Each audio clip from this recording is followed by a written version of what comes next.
The guy was just about to take a bath when suddenly, a girl pulled him into the women's bath. And just like that, he reached the peak of his life. But the worst part? He had no idea how to escape. On this wild and chaotic night, the protagonist, Aochi, with the help of his 4 teammates, sneaked into the girls' changing room to retrieve their mission tools. But at that moment, his friend's expressions froze. The door behind Aochi slowly creaked open, and in walked the very girl he had a crush on, Chiyo. Aochi could already imagine his fate, getting caught, getting paraded around town, and ultimately getting expelled. His teammates, sensing danger, were already lining up to sneak away.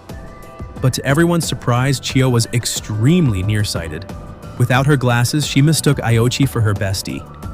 Casually, she even suggested they go scrub each other's backs later. Before Aochi could even respond, Chiyo had already impatiently taken off her jacket.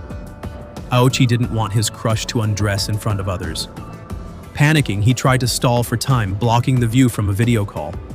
But what he didn't expect was how fast Chiyo could move. In an instant, she grabbed him and pulled him into what should have been paradise. Inside the bathhouse, Aochi was terrified, clueless on how to escape. Meanwhile, outside, his 4 friends watched in frustration, as Aochi ended up enjoying the jackpot all by himself. As the saying goes, joy is best when shared. The 4 of them immediately put on their battle gear and prepared to storm their dream paradise. But just as they were about to charge in, a flock of crows swooped down on them from above. These weren't ordinary crows. They were the surveillance system of the strict student council. Seeing 4 suspicious guys, the crows launched a relentless attack. The 4 men had no way to fight back. Then a towering figure appeared.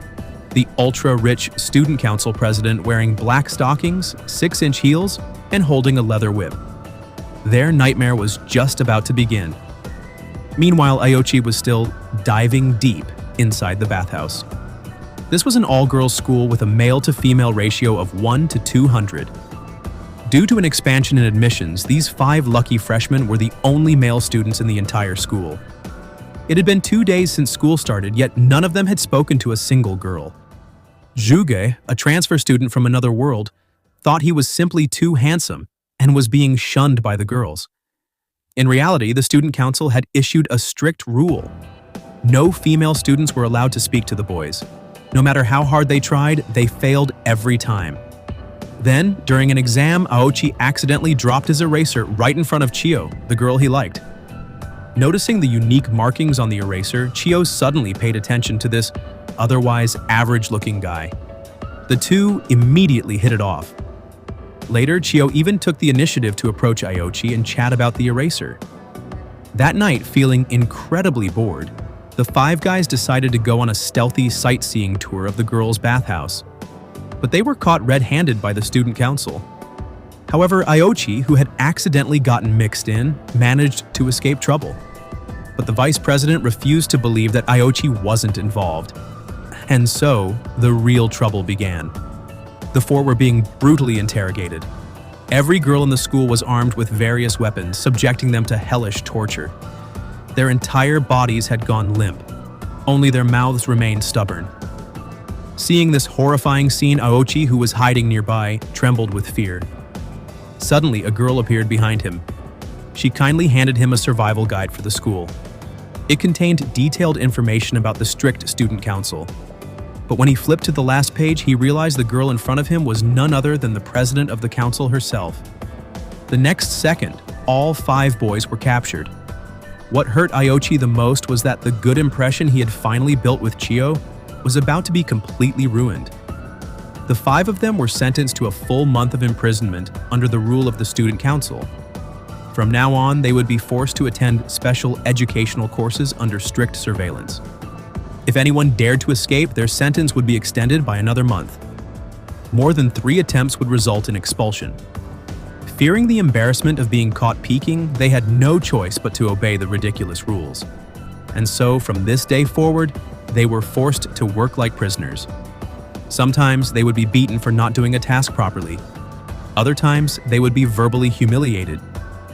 The big guy, Andre, was even spat on by the vice president, who then ordered him to lick his own blood clean with his mouth. Aochi couldn't take it anymore and stepped in to stop the vice president. But instead of receiving praise from his teammates, he was met with disappointment. Instead, he was ostracized by them. The next day, the president noticed that the boys seemed to be competing to get disciplined by the vice president.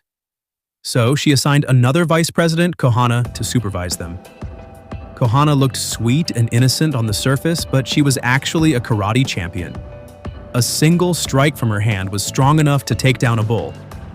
But what truly crushed the four perverts was that Kohana wore long leggings under her skirt. This made their suffering unbearable. During a break while picking tea leaves, Aochi spotted a lone baby crow. Out of kindness, he placed it back in its nest. Coincidentally, Chiyo happened to pass by. Faced with her questioning, Aochi stammered in denial, insisting he wasn't peeking. But he didn't deny it completely either. Chiyo immediately believed that Aochi shared her same love for birds. Suddenly, someone approached. Chiyo quickly ran away. The person who arrived was none other than Kohana. Kohana had drunk too much tea and was desperately holding it in. She was too distracted to notice Aochi hiding in the tree.